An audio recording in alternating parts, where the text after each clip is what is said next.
Uh, what's up, Pistons fans? How y'all doing? Y'all good? Yeah, me either. Bro, I had to go live. You guys know I usually do a video after each game, but that video would have been 2 hours long. And frankly, nobody has time for that, including myself. I don't even know where to start, man. This was one of the most frustrating games I've watched in a very long time. Not even just this season, but just in a long time. Maybe going back a few, and we know what last year brought.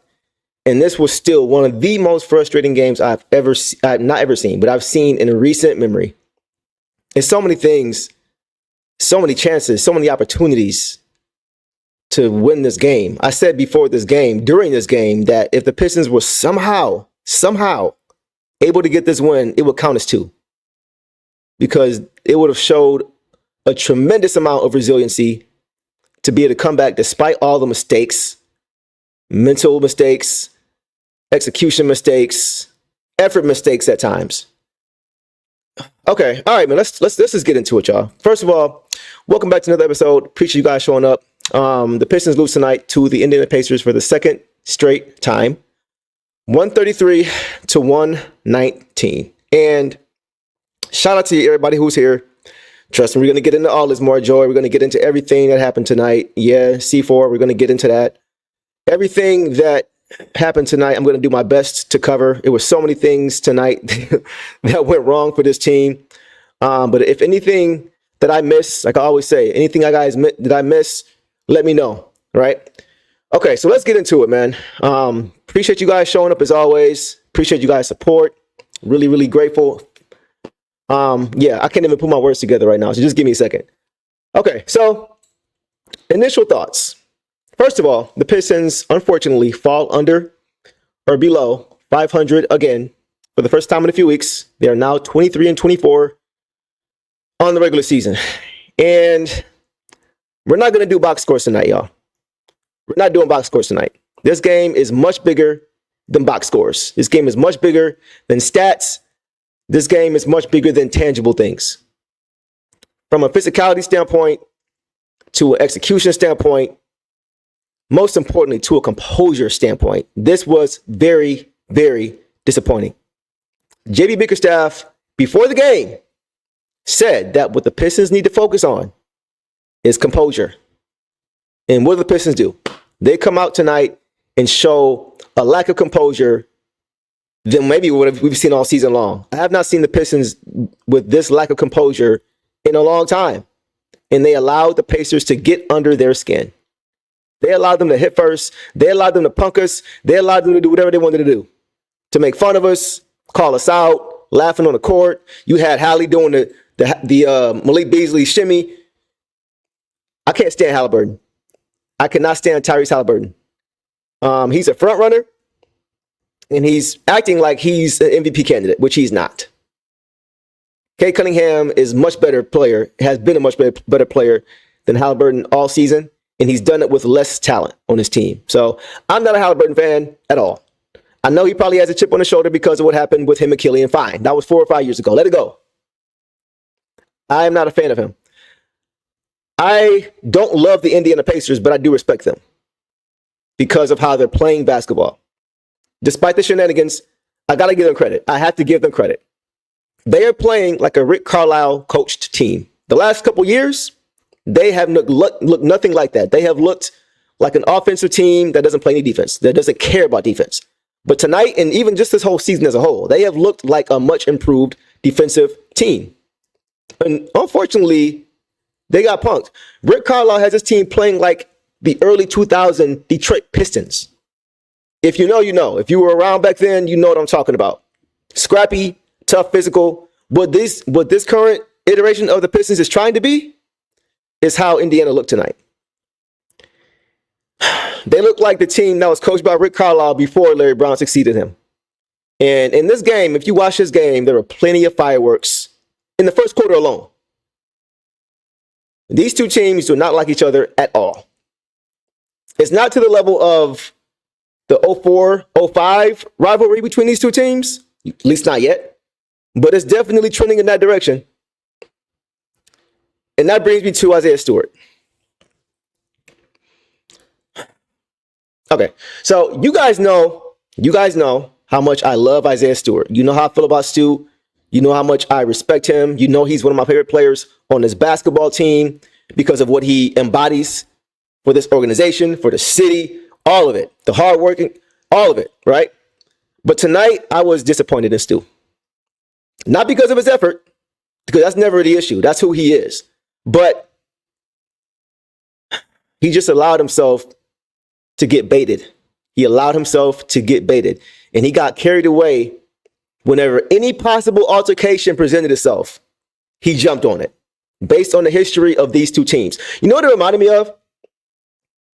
It reminded me, like this game and last game and this game, it reminded me of when, and I'm dating myself here, if you guys were around in the early 2000s for that Pistons team that won the championship, you will remember this.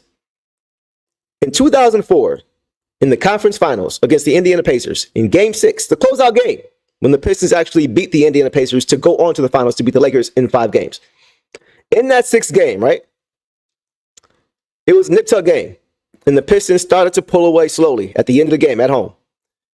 After, I believe it was Rip Hamilton scored, he got hit with a cheap shot by Ron Artest. And nothing happened after that, but you knew that set the tone. You knew going forward what it was going to be, right? You knew the next time these two teams lined up, it was going to be something to watch out for.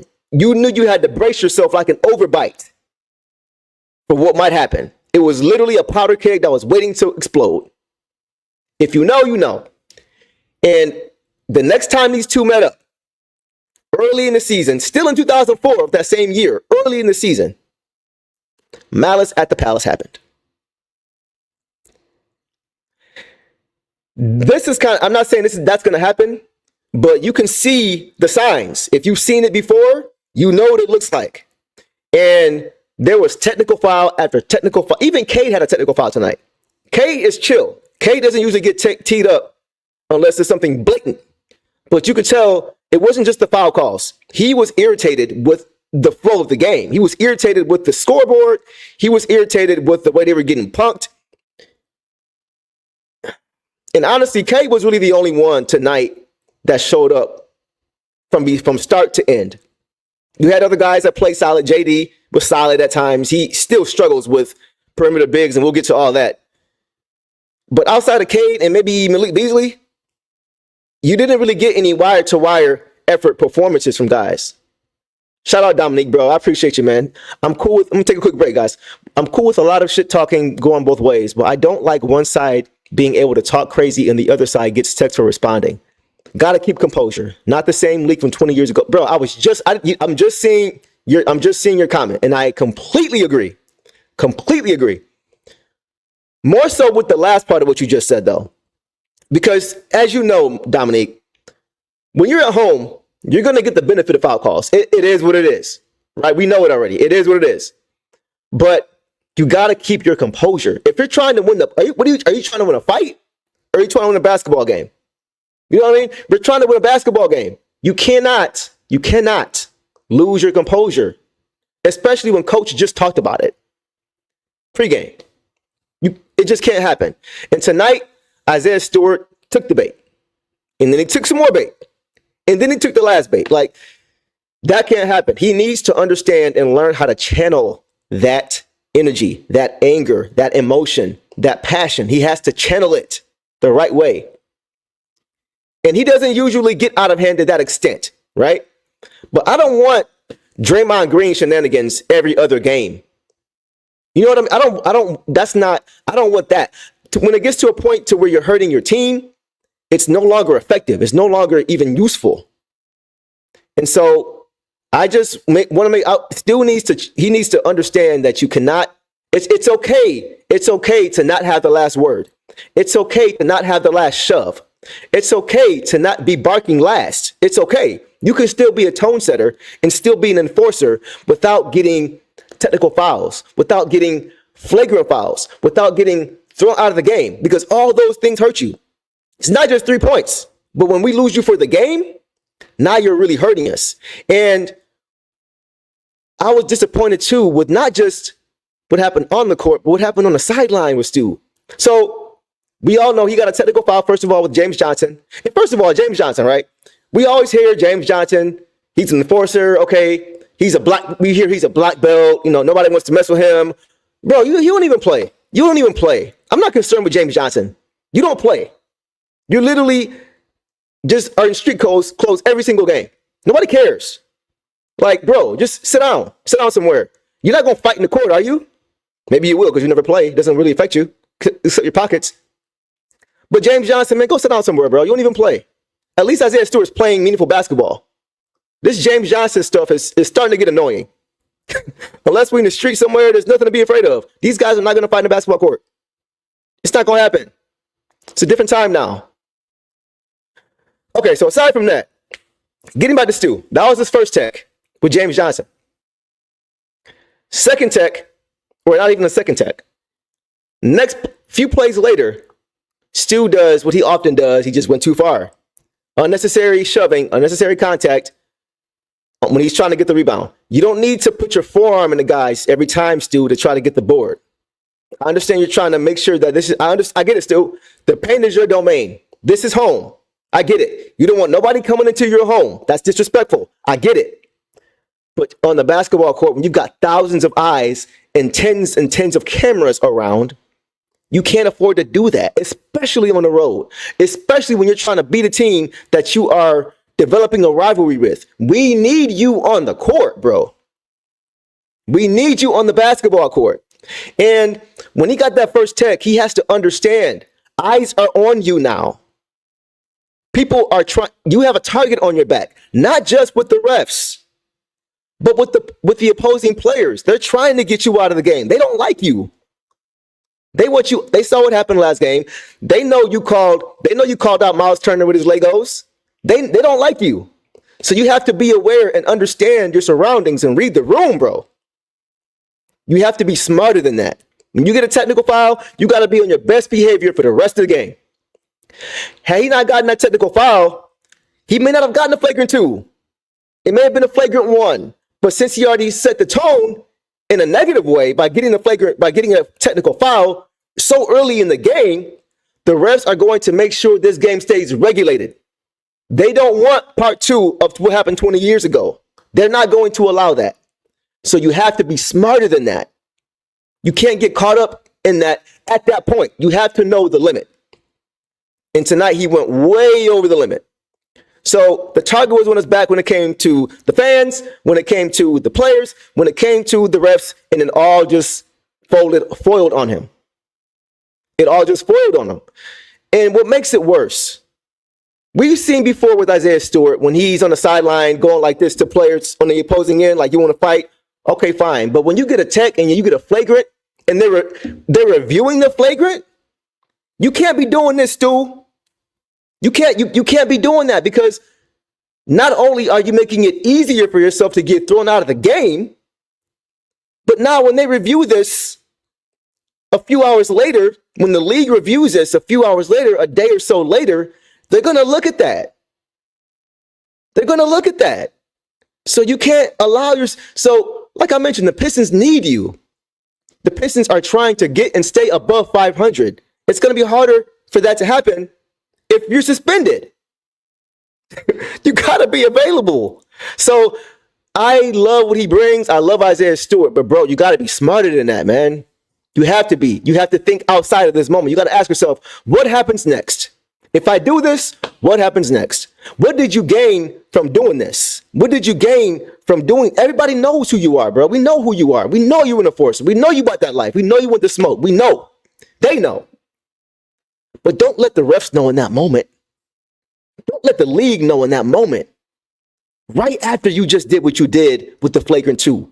Right after you just did with the technical foul. At that point, you're not helping yourself or your team. I'm going to leave it there with Isaiah Stewart. You guys know how I feel about him, but that absolutely cannot happen. He has to be better than that. He has to be. I know it was killing him in the locker room when he was watching the game when the Pistons were down just 4 to 6 points, and he had to sit there and watch the lead balloon back up to 10, 12 because he wasn't out there. When we needed stops, he was not available. And not at that point, Jalen Duren and Paul Reed, who played well, had to come in and pick up the slack, which made it even more difficult because now you don't have the depth. Okay, I'm gonna leave that alone, man. But I think you guys understand what I'm saying, man. Like, he has to be better than that. He has to absolutely be better than that. Right? Bro, it doesn't matter. It doesn't matter. It doesn't matter. That's part of the game, bro. That's part of the game. Like, I hear you, MB, well, but it doesn't matter. You grown. You got to be able to channel that emotion. You got to let it roll off. Handle that elsewhere. Not right now. Not during the game. It just can't happen. I'm sure players get called out of their name all the time on the court to each other when the refs don't hear it. And you know what often happens in sports? Refs catch the reaction. They don't catch the one that's proactive. They don't catch the initiator. They catch the reactionary action. That's what they see. You got to be aware of that. You have to be. Doug, I appreciate you, bro. What's going on, man? K should be named All-Stars. Let's talk about K for a minute, y'all. And we've talked about it before, but let's talk about it again. There's no way K isn't an All-Star. There's no way. Absolutely not. And tonight, he did everything he possibly could. I know I said I'm not going to mention stats, but let's just look at his. 32 points, 9 rebounds, or 9 assists, 5 rebounds, 1 steal, 4 turnovers, 12 for 22 from the field. 12 for 22, 50%, 32 points and 9 assists on 52%. He shot 1 of 5 from 3, fine. 7 for 8 from the free throw line in 37 minutes. This is demoralizing for him. When you lose games like this against these kind of teams, that's demoralizing. The Pistons absolutely need to get him more help. If the plan is to tank, then don't play him 37 minutes. I keep hearing that we're tanking. Okay, fine. If we're tanking, then why are we playing K 40 minutes a game? Running him into the ground, having him go against double teams in the backcourt. Why are we doing that if we're tanking? Just sit him. Say he's got an injury. Say he sprained his esophagus on the injury report. Yeah, they do it all the time. So for him, I hate to see performances like this get wasted. The Pistons this could have been the best win of the season, or this could have been the most important win of the season. Not the best win, because they started off terribly. They got punched in the mouth in the beginning of both halves. Timeout after 2 minutes in the first quarter, or first quarter and third quarter. Punched in the mouth. Not stepping up to the plate. They did try to get back into the game later, but what do we always talk about here? Setting the tone early. Playing 4 quarters. The Pistons played 2 quarters. That's why they were down 21-6 in the first quarter. It can't happen, man. It can't happen. And with Cade, we say all the time. I say all the time. The Pistons are missing Jaden Ivey. The Pistons are missing that man. We've seen in the last 3 or 4 games now. I saw Cade exasperated last game because he had figured out that the other teams have figured out how to defend him when there's no other ball handler on the court. They're not going to double Cade in the backcourt if Jaden Ivey is available. Because once you get him the ball, you have a 5-on-4 or a 4-on-3. And with the ball in Jaden's hands, he's going to make the right play. He's going to either get fouled or make the right pass. You can't stop Jaden when it's 5-on-5 in individual defense, let alone 4-on-3. The Pacers knew the game plan, and they ran the game plan because they knew if we stop Cade, we win the game. They still couldn't really stop Cade. They still couldn't stop him. But despite that, the Pistons just could not get it done. They have to get Cade some help, some backcourt help, whether that is Colin Sexton, whether that is CJ McCollum, whether that is Marcus Smart. I don't care. Just get him another ball handler, man. Get him some help. We mentioned Lonzo Ball, but that's for the backup spot. I'm talking about in the starting lineup, we need to get Cade some help. This heliocentric stuff with ball handler and the 4 shoot. No, that's not Cade's game. Cade needs a ball handler on the court with him. Right? Most guys do. But he does. For his game, that's what he needs. So you guys have heard, what's his name? Can't think of his name right now. The Timberwolves. Can't even draw a blank. Anthony Edwards. Anthony Edwards is complaining about double teams. And he's a super freak athlete. And he's complaining about double teams. And he's got more talent, arguably. So you can't just continue to have Cade on the court by himself without another ball handler. if you're trying to win games. But pick a struggle. Are you trying to win? Or are you trying to tank? Right? If you're trying to win, get that man some help. If you're not, don't, and sit him on the bench. Or don't play him 40 minutes. Maybe don't sit him, but just don't play him 40 minutes. That's a recipe for disaster. He's going to play well, and you're going to lose games if you keep doing this. He's going to play well, or he's going to score a lot of points on bad efficiency, and you're going to lose games. Because now the game plan is easy. It's easy. Everybody can see it. Everybody can see it. So it's so hard for me to watch games like this with Cade because he gives his all, and he is playing his butt off. But they need more than just him. He can't do it by himself. Okay. All right, man. What else? What else happened tonight, guys? Tobias Harris. Let's talk Tobias for a minute, right? What did Tobias have tonight? Let me check out Tobias' stats. Here I can get into the box score again. Tobias Harris had 19 points, 8 boards, 2 assists, 1 steal, 1 block, 8 for 19 shooting, 1 for 8 from 3, 2 from the free throw line. Okay, so first thing first with Tobias, the Pistons cannot afford, if the Pistons want to contend in the Eastern Conference, Tobias Harris cannot be your starting four. He just can't be. And I know he had 19 points. 1 for 8 from 3 is not going to cut it, but even more than that, he's not big enough, guys. He's not big enough. He's 6'8" on a good day. He's a tweener. He's a 3-4. He's not a true 4.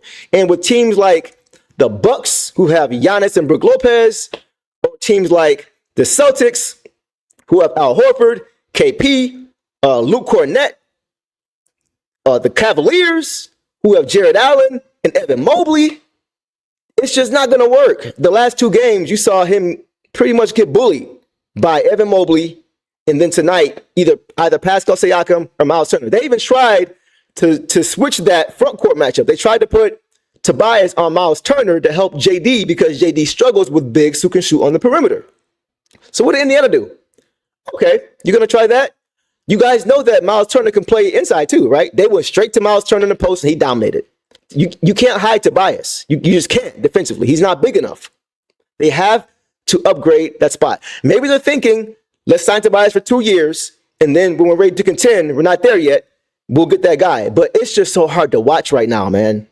It's so hard to watch us continue, and that affects JD. Because now JD is under the basket with trees. With trees, trying to get boards, right? And I know that JD didn't play a great game, but that's a lot to ask, man. That's a lot to ask. 2 against 1 every single night, and most of these guys are at least your height at the very least. That's tough. That's tough, man. That was hard to watch. And it was so many times in that fourth quarter when Tobias Harris could not make a shot when he was wide open. Wide open. There were 3 threes in the fourth quarter. He missed all 3 of them. The last one he airmailed from the corner.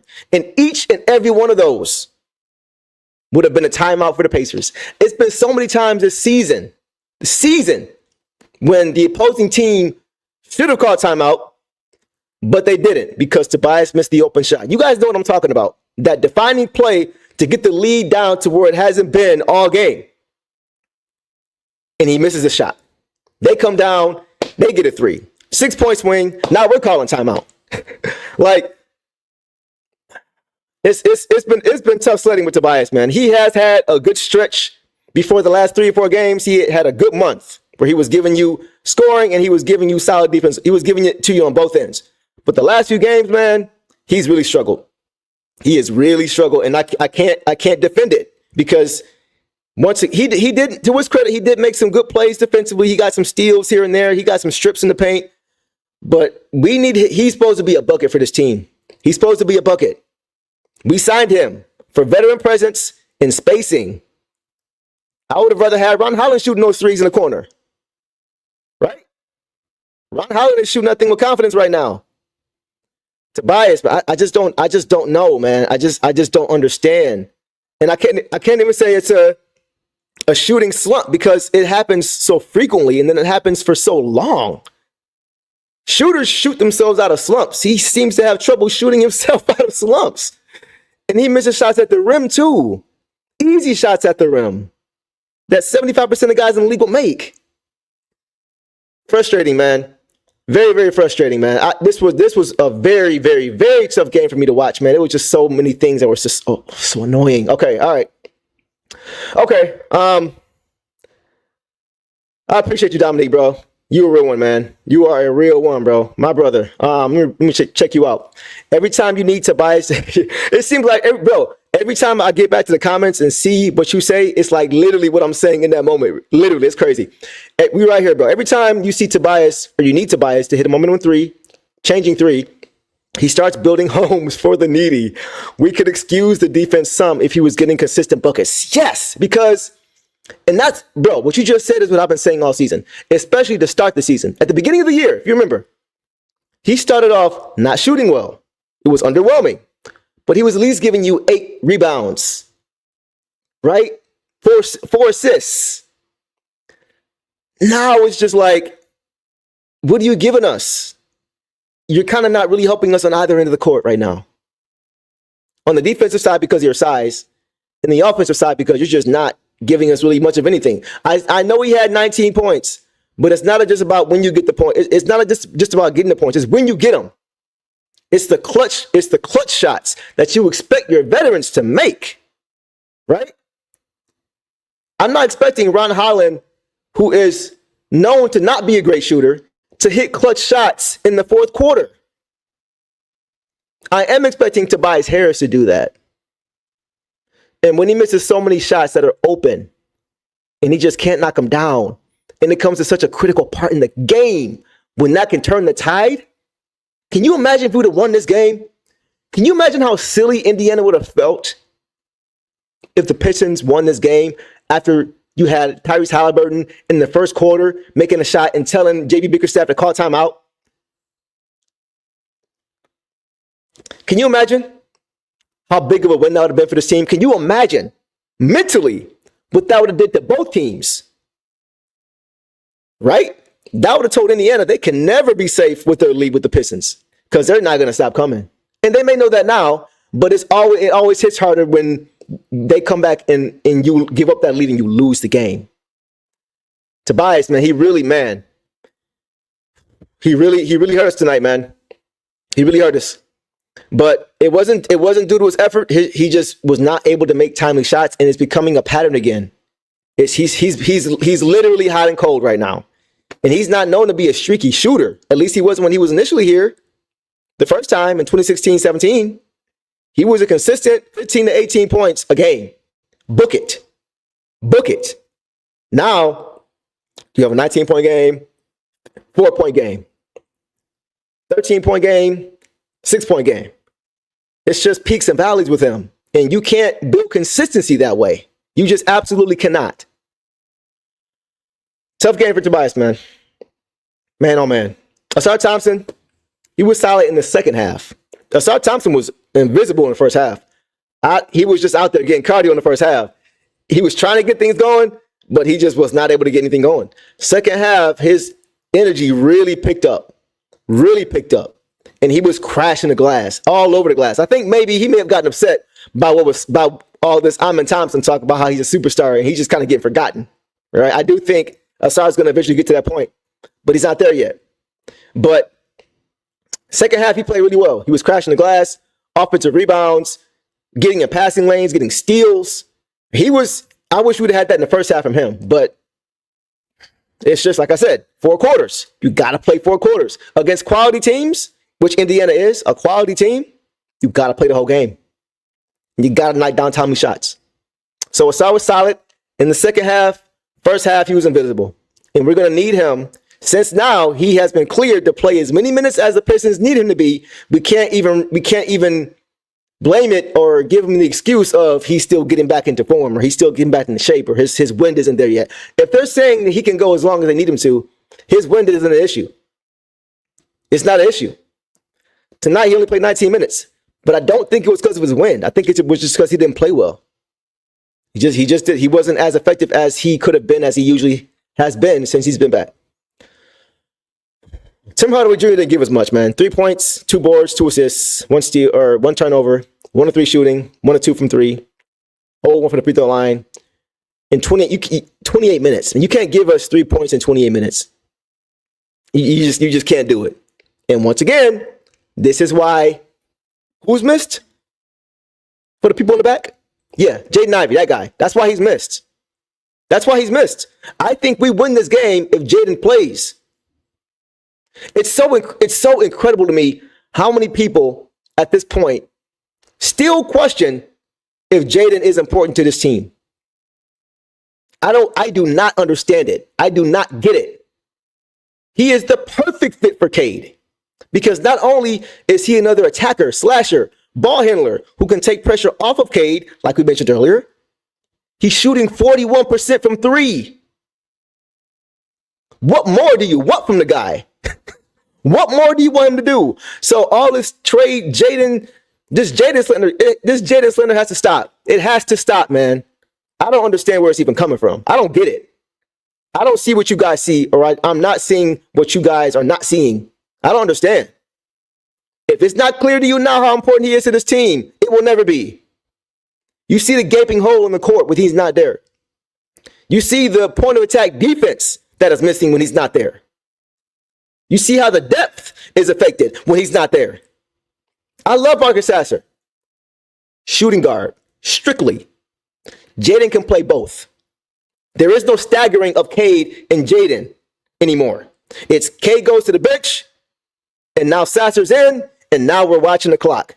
All right, Cade, can we get you another minute and a half before this lead balloons again? Before Cade could just sit comfortably while Jaden runs the one. Not anymore. Which is why I'm saying, if you're going to tank, then tank. If you're going to try to win, then get some help and stop playing Cade 40 minutes.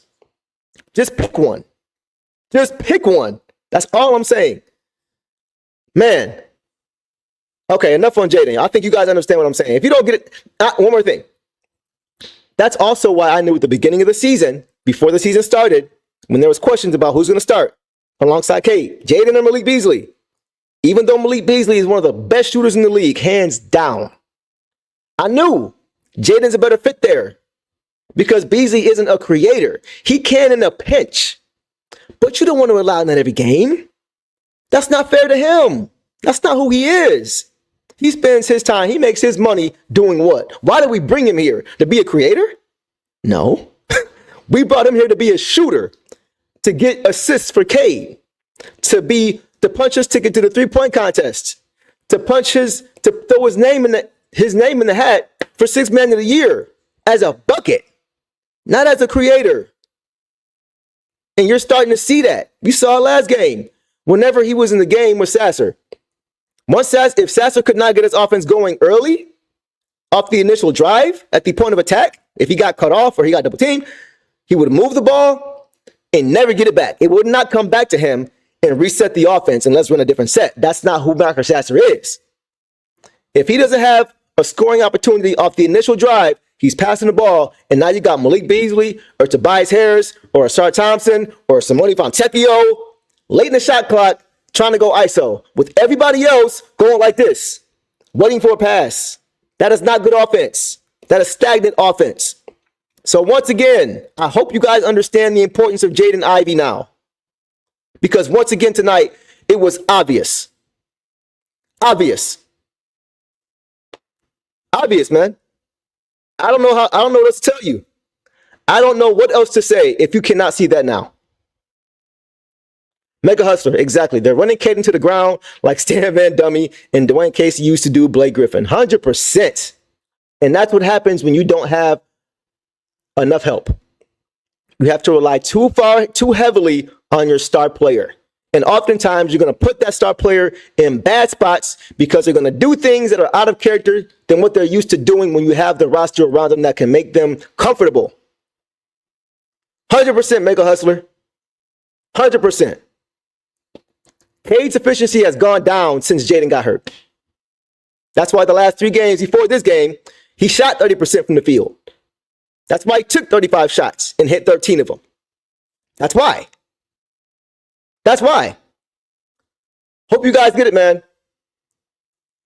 A move has to be made, or let's just tank the rest of the season. We already passed our 14-game margin from last year, right? By 9 games already, halfway through the year. Just pick a struggle, bro. And you know what? I'm not even saying they're not trying to. I'm not saying Trajan isn't trying to. I'm not saying JB Bickerstaff has not talked to him about it. I'm not saying Cade hasn't even talked to them about it. I'm just saying something has to happen. And if it doesn't, you have to change your expectations and preparation for the rest of the season. You have to. Because I am not about to run Cade Cunningham into the ground without proper help. That is a recipe for a disaster, and it's not going to work, and you're not going to win games. You're not. It's not going to happen. Man, y'all done got me. I'm losing my voice again. Y'all, I just got over losing my voice. I actually have tea again tonight because I just got my voice back. Last video, I lost my voice, and I apologize to you guys for that. I gave you everything I had. Sounded crazy. It was a good thing the Pistons didn't win that game because you didn't have to hear me saying Detroit basketball in this weak, crazy voice. So excuse me for a second as I try to push through and get through the rest of these guys. But once again, thank you to everybody who's here, man. I appreciate you guys showing up and showing out. You guys are always showing love. And thankfully, you guys are here so I can vent with you, so we can vent together. A few more guys I want to hit on, and then we'll talk about possible trade targets. I know you guys want to get to that as well. Anything else that I missed, you guys, please put it in the chat. I'm watching your comments. I'm seeing all you guys' comments. I'm getting to as many as I can. If you have something really, really important to say, either say it again, put it in caps, send a super chat, whatever you want to do. If I miss it, I am sorry. I'm not trying to miss it. I just got to get this off my chest. Excuse me. Okay. Paul Reed, y'all. What are your thoughts tonight on Paul Reed? I feel like it may be time, and I think I've seen a few of you guys in the chat talk about this. I don't know if it's time to make a change in the starting lineup yet. I mean, eventually we're going to have to. But Damian, is it time, guys? Is it time? Not yet?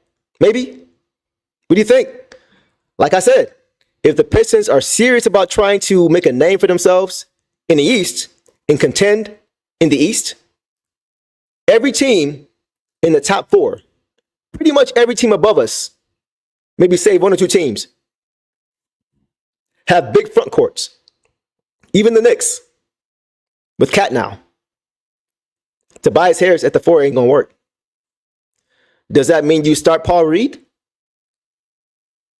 Does that mean you start someone else? Maybe you start somebody who only got 2 minutes at the end of the game, Bobby Klintman. Why did Bobby... Okay, I'll come back to that. Paul Reed. What are you guys' thoughts on Paul Reed, man? You say, okay. He's just not big enough. He's not big enough, and he's not productive enough. You can't be both of those things. If you're not productive offensively, you got to give me something defensively. You got to give me something on one end of the court. And I don't just mean stats. I'm talking about when you get them. You got to make winning plays. You got to be impactful on one side of the court or the other. And he just has kind of been out there. I won't say he was getting cardio because he did get 19 points and he did have 8 boards. I'm not going to do him like that. But it's just not enough. If we're trying to get to the next level, it's not enough. I would rather look at starting Paul Reed because you're not going to be in a mismatch because the other teams in the East are doing the same thing. It's going back to a too-big league in the Eastern Conference, guys. If you notice, you got to fight fire with fire. You have to. So maybe it's time, maybe it's not. Maybe it's time for a trade. I'm more focused on the backcourt right now as far as making a trade, to be honest, to help our best player, right? But if you can get an upgrade in the front court without giving up too much, and that's the problem, what do you give up? You know, you might be able to get something because Tobias makes 25, 26 million a year. If you're trying to make that move right now, I don't know if you make that move right now, but you got to do something because teams have figured you out. When Jaden went down, teams figured you out. That's clear. If anybody says anything different, please let me know. Please let me know. Am I missing the boat here? Let me know. So, yeah, Paul Reed, man, he deserves more opportunity. Whenever he plays well. Tonight, I noticed when he was guarding Miles Turner, much better on the perimeter. than JD. And I love JD, but JD struggles with his foot speed. Paul Reed is a little bit more quicker of foot. He was contesting without fouling. He was contesting without jumping, allowing a mismatch in the paint, allowing penetration into the paint, right? He was effective. If he doesn't start, he definitely needs more minutes. 100%. Even if Stu is still playing, you got to get him involved. You have to. Make it a 3-big rotation. You got to do something. You can't just not have him play. He can't get DMPs at this point. It just can't happen. Paul Reed, I love his game. I love what he brings. He plays with toughness. He can shoot the ball a little bit. He's a good defender. He plays big in the paint. Yeah, he's a good player, man. I think he needs another look for sure. I mentioned it earlier, guys. Why did Bobby Klintman play 3 minutes? I don't understand it. Bobby Klintman has been, and I know it's the G League. I know it's Summer League. That's when we've seen him get most of his time. But, bro, I honestly, I wouldn't mind giving him some of Tobias's minutes. I wouldn't mind giving him most of Fontecchio's minutes. Fontecchio is a solid defender and a good shooter when he's open. That's really all you can bank on game to game to game with him. If you ask for more, you're going to get turnovers. You're going to get bad shots. As my guy King says, Manu Ginobili, right? Or Manu Fontecchio, I'm sorry, Manu Fontecchio, because he tries to do things outside of his scope sometimes. And that is a turnover waiting to happen. So with him, catch and shoot, good defense. That's the majority of what you're going to get from him. Consistently, right? If you ask him to do more consistently, you're going to get consistent 1 or 2 plays and then consistent turnovers. A wash. Pointless, right? So Bobby Klintman, I have no idea why he's only playing 2 minutes a game in garbage time. I'm going to come back to this, DG. It's a good question. Yeah, like at this point, you have to give him an opportunity. What are you waiting for? Like, what will it hurt to give him a chance? What will it hurt? He's a playmaker. He can do all the things that I just outlined that Klintman can't do, or that Fontecchio, can't do. Fontecchio may be a better shooter right now in rhythm just because he's had more reps and he's had more time in the league. But I think Klintman can become near or just as good of a shooter as Fontecchio, given an opportunity. And he is a playmaker for a big man. He's 6'9". He's 6'9", and he can play make. What are we waiting for? He's not going to come into the game and just hurt you and when you got to pull him. It's not that. Give him an opportunity. Should he start yet? I don't think he should start yet. No. But get him in the rotation, bro. Get him an opportunity. He has been available now, active on the injury report for 3 weeks. And he's played a total of 4 minutes. Why? What am I missing? Am I missing something on that one, guys? Let me know. What am I missing? I don't know what else needs to happen to see that if you don't do anything different, you're doing things that are insane because you're expecting to win games. And it's not going to happen.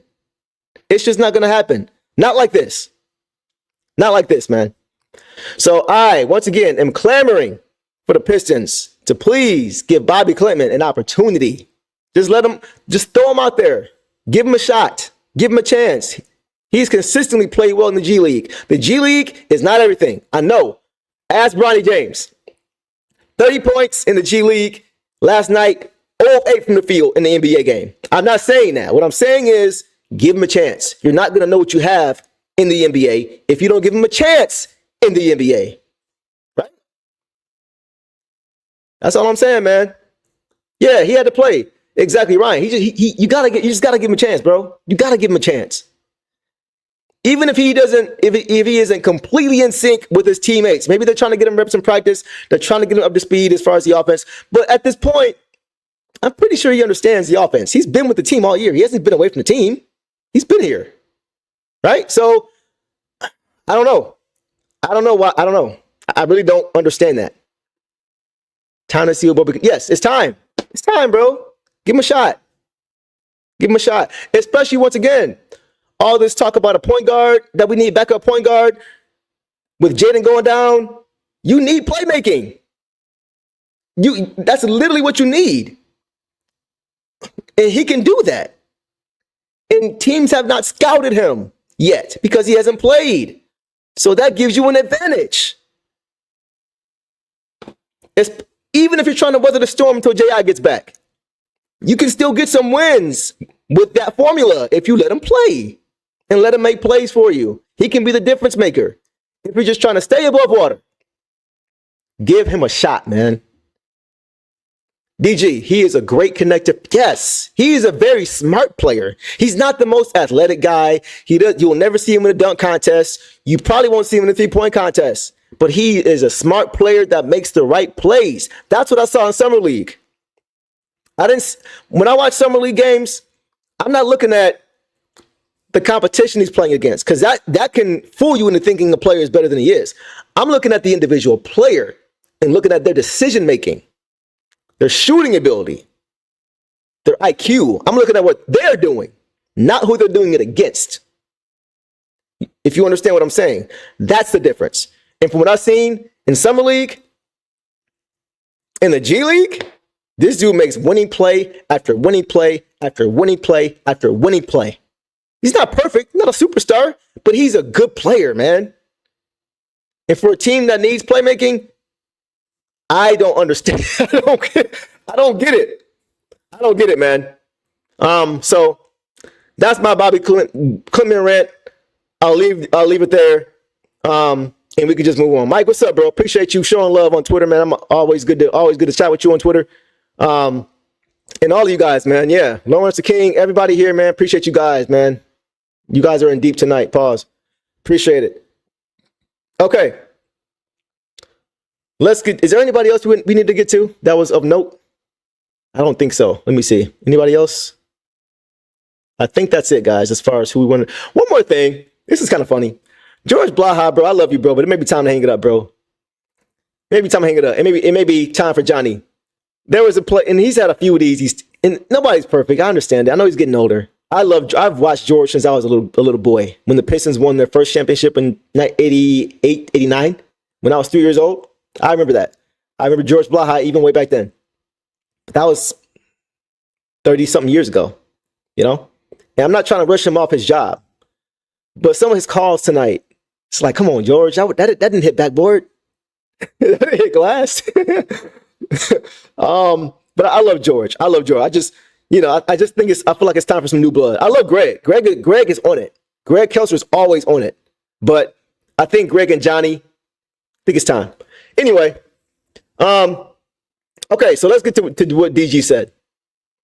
What's the perfect trade deadline in your eyes? That's a great question. Personally, and I don't know all the numbers, I don't know all the contracts, so you guys can help me out as far as if it works in the trade machine or not.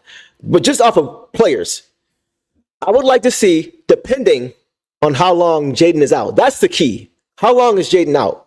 Because if Jaden is only out for another month or a few weeks, I just play Bobby Clement off the bench, give him extended minutes, let him play make when possible, when it's opportunity is there, in order to give Cade more rest, in order to take some of the load off Cade, in order to take 10 eyes defensively off of Cade.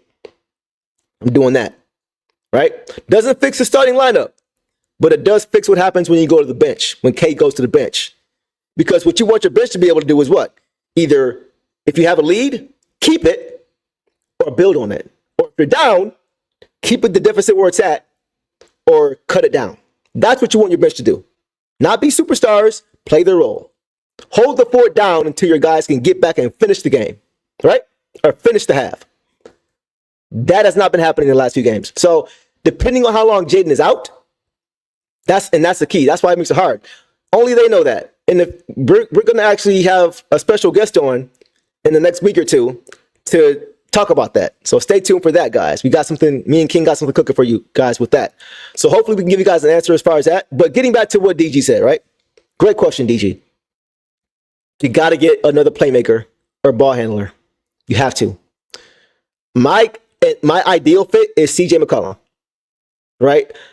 I love CJ McCollum because he's a really good shooter and he's a good ball handler and he makes good decisions. He's a bucket, but he makes good decisions. He's not That's the difference between a guy like him and Sasser, is that CJ can still run the offense for you.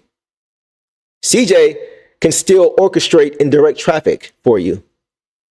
You know, that's what CJ McCollum can do for you. And he's a good shooter. If he's open, he's going to knock it down. He's a veteran presence, and he's a smart basketball player. I would love CJ McCollum next to Cade. Now, what do you got to give up for that? If you got to go Tobias for CJ, okay, maybe, right? And then, because you have other options behind Tobias that you can move up into the depth chart. You have a Bobby Klintman. You have a Ron Holland. You have all these other guys, a Paul Reed, who can step into that role, right? Addition by subtraction, right? That's something I would look at, DG. I would love for the Pistons to give my guy, who I've talked about, Danis Jenkins, who has been balling with Bobby Klintman in the G League, who was balling with Bobby Klintman in Summer League. I'd love to give him a shot. I think last night in G League, he had 25 points and 8 assists. He can hoop, man. Like, I just don't understand what's happening with those guys right now. I don't understand why these guys are not being given an opportunity when it's clear that Cade needs some help. Right? So that's what I would do, GG. I would look for a guy like CJ McCollum. If you want to go defense and look for somebody like Marcus Smart with Memphis, I wouldn't mind that either. Because at least he can knock down open shots. He can also orchestrate your offense to a lesser extent than CJ. Not as good of a shooter, not as good of a facilitator, if I can talk. But he can provide those things for you. And he brings that Detroit mentality. Something like that. If you can't get a starter, Lonzo Ball. We've all heard it. Lonzo Ball. You're not asking, and I understand, and King has said this too, he wants to stay as far away as possible from Lonzo Ball. I don't feel that way. That's my dog, but I don't feel that way. Because if you're asking Lonzo Ball to play 30 minutes, now I'm scratching my head, and now I'm concerned. But 15 minutes, that's all Cade needs. If Cade plays 33 minutes a game, I'm good with that. He's good with that. He's fresh come fourth quarter. Lonzo Ball is a much improved shooter, which he became under who? Fred Vinson, right? He is a great playmaker, and he is a great defender. What more can you ask for? If it's me, I'm trading him straight up for Fontecchio. Straight up. Once again, I don't know if that works in the trade machine. Let me know. But that's what I'm looking for. He would be perfect for this team. Absolutely perfect.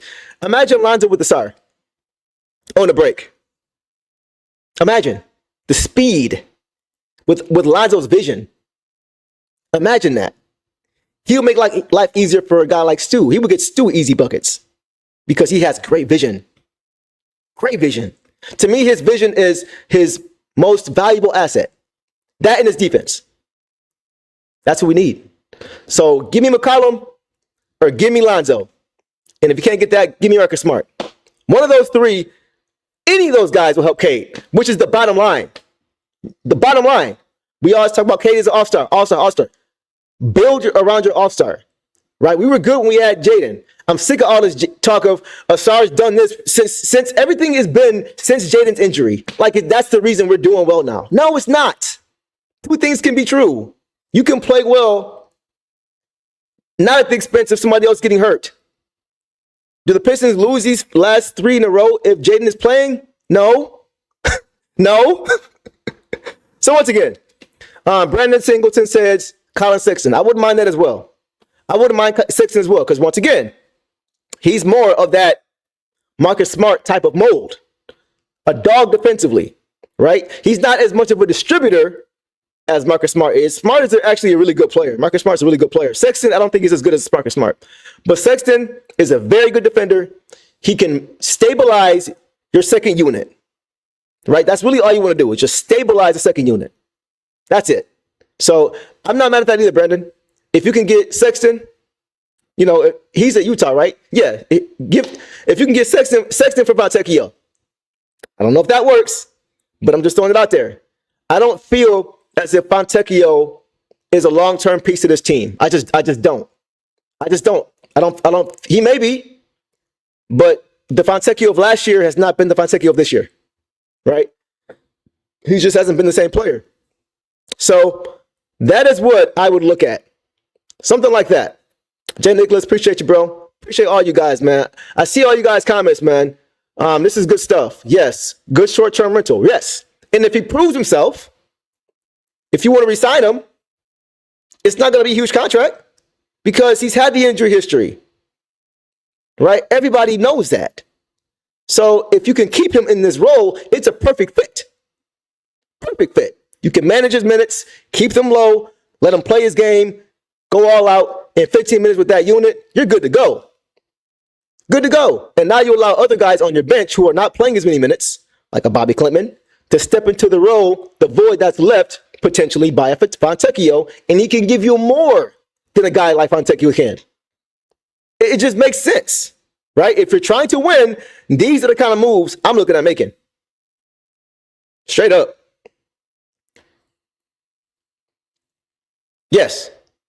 Well, I disagree with that. We lose all three. What do you mean? Maybe I misread this. We lose all three with Ivy. Too small for Magic and Cavs. JD kills. Elaborate for me, Mike, if you don't mind. Elaborate on what you're saying. I'm not really sure what you're getting at there.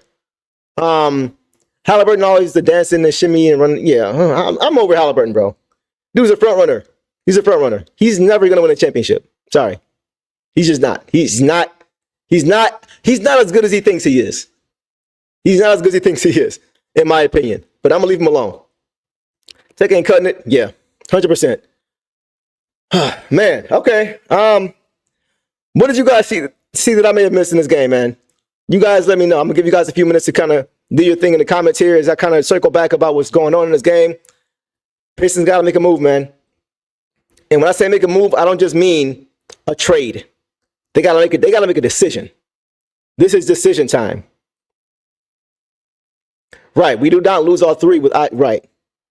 Okay, I got you. Right. Exactly. 100%. As long as Lonzo doesn't play that dirty team in Orlando, we should be good on the Pistons. Bro, between Anthony, listen, man, I got to be honest, y'all. That Jaden injury, I'm not going to say he did it on purpose. I don't think it was a dirty play, but it was a reckless play. And there was a play the last time we played them when Franz Wagner, and I think was it Cole again? Maybe it was Cole Anthony or it was somebody else. Ran into Cade, knocked Cade over. Franz Wagner is literally pushing Cade out of bounds. Ref is standing right there like this. Doesn't say anything. Yeah, we get no respect. No respect, man. And it's getting dangerous now. It's getting dangerous. So Orlando is not my favorite team either, man. I don't think they're a dirty team, but I think they do a little bit too much. They push the boundary a little bit too much for me. Not a fan. Ray Floyd. I watched some Ivy highlights today, and he's really. Once again, bro, I don't understand where all this Ivy hate is coming from. I don't understand. What more are you looking for from him? What more? What am I missing? Don't understand it. If anybody can convince me, I will sit here and talk to you about it. If you can bring up a point about it, I will sit here and talk to you about it. I may end it there, y'all. Like I'm still on 10, man. Like I got a lot out, but I'm still like very, very irritated about this game for a number of reasons, man. Pistons had their opportunities to win this game, man. They had their chances, despite being down 2 starters. They had their chances to win this game, and they did not take advantage of them when they were there. Man, I disagree with this, bro. Because the last time we played them, when Jaden got hurt, we won that game. Don't forget that. We beat them that game. He went out late in that game, and we won that game. And he played very well in that game. Jaden plays bigger than his size, bro. He's 6'4", but he can guard. That play, remember that game against the Hawks when Cade made the game-winning shot and then the game-winning block? Guess who forced Trae Young into that tough pass under the hoop? Guess who did?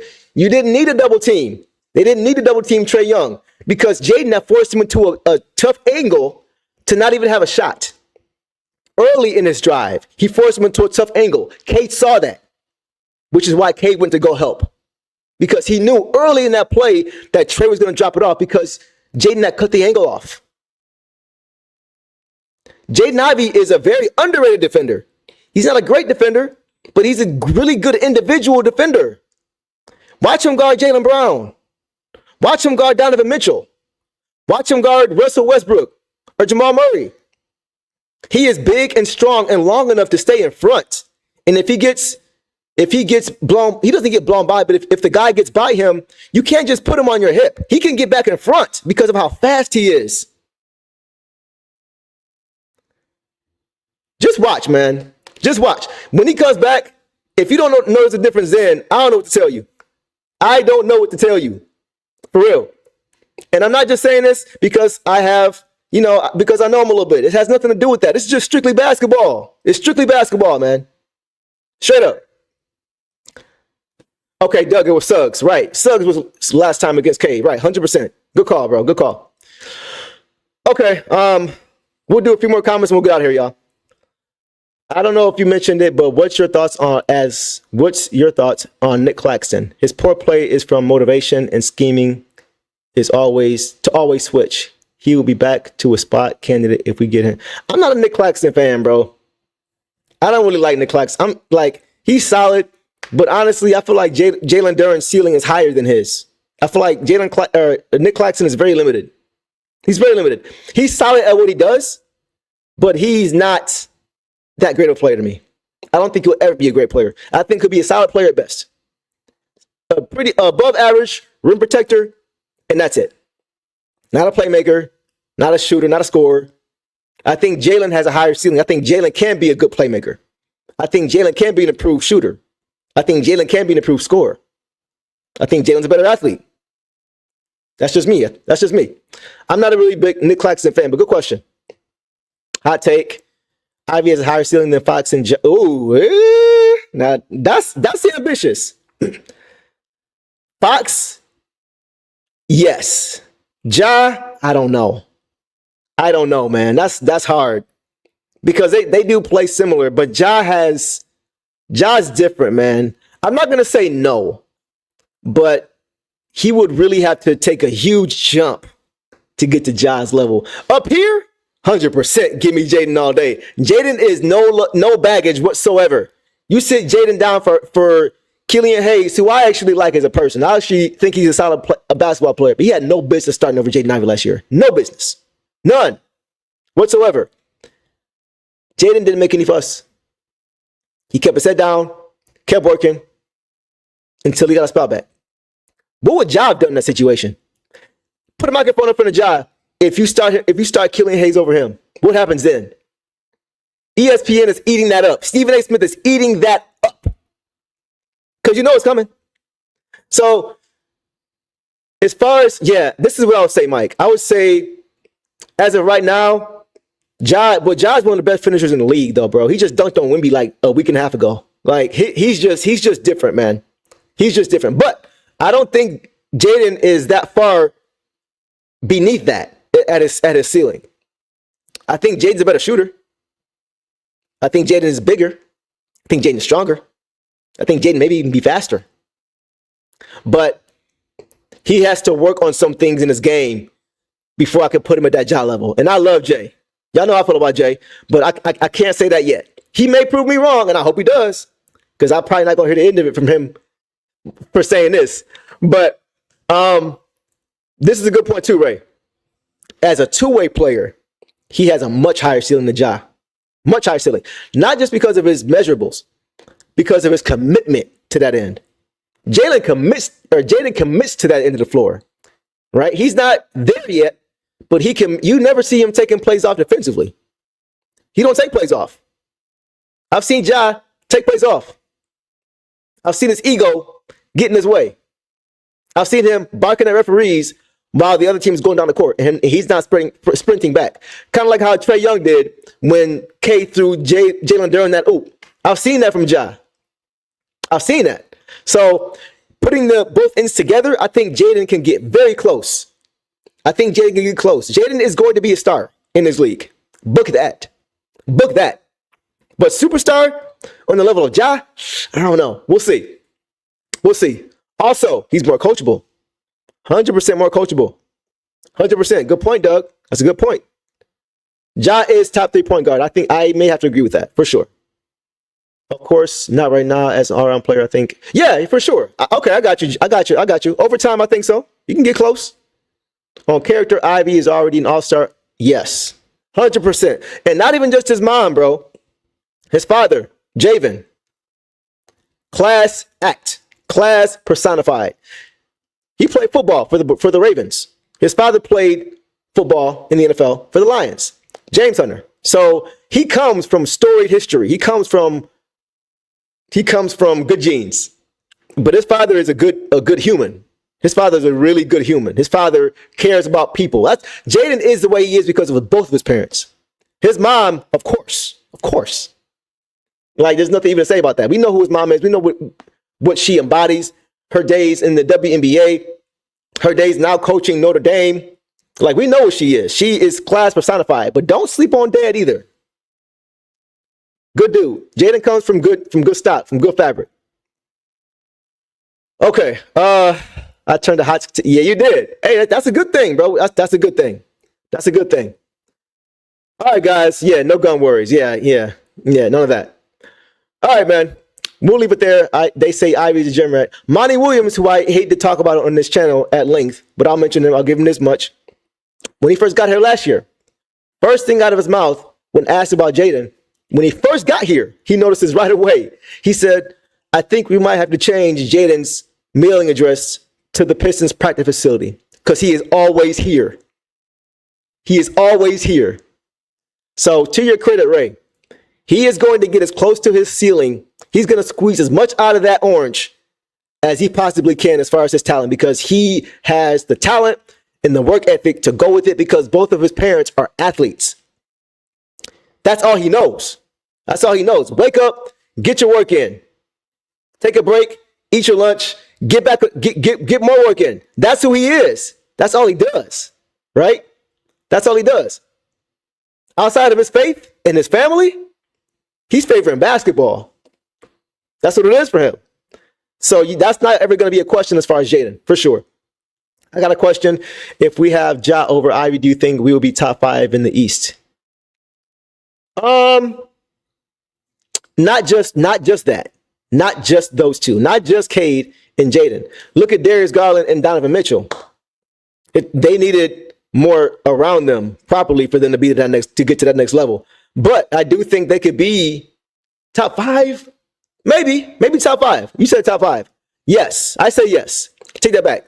If he gets to that level, we're top 5 in the East. If you can take that much pressure off Cade, man, what? If you can take that much pressure off Cade, Cade is going to be one of the most efficient basketball players in the league easily. Easily. And it's not even close. For sure. If he gets anywhere near that, which I think he will, we're going to see the best version of him and of Cade as a result, which is why we're seeing the worst version of Cade right now, because he doesn't have J.I. See how that works? Right? So 100%. 100%. Devin said, everybody live right now. Everybody mad. I get it. Jaden's stupid interview after interview and chose. Jaden's stupid.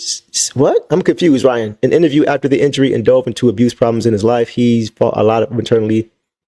This seems, but man, I love the guy as a person. Yeah. I mean, I'm not sure what you're speaking about, but yeah, for sure. I'm not sure what that's about. Maybe you can elaborate. Yeah, dudes, I try to stay away from mentioning his name. Yeah, I'm with you. Bro. If we took Edie in the draft, you think K would be on his Ja Morant right? No, I mean, you mean as far as impact? He would definitely help. I think if we had Edie, he would probably start. He would start, I believe, and I love JD. But I think Edie, just because of his presence, he's for him to be as nimble and fast as he is and athletic as he is at that size. What is he, 7'3"? Yeah.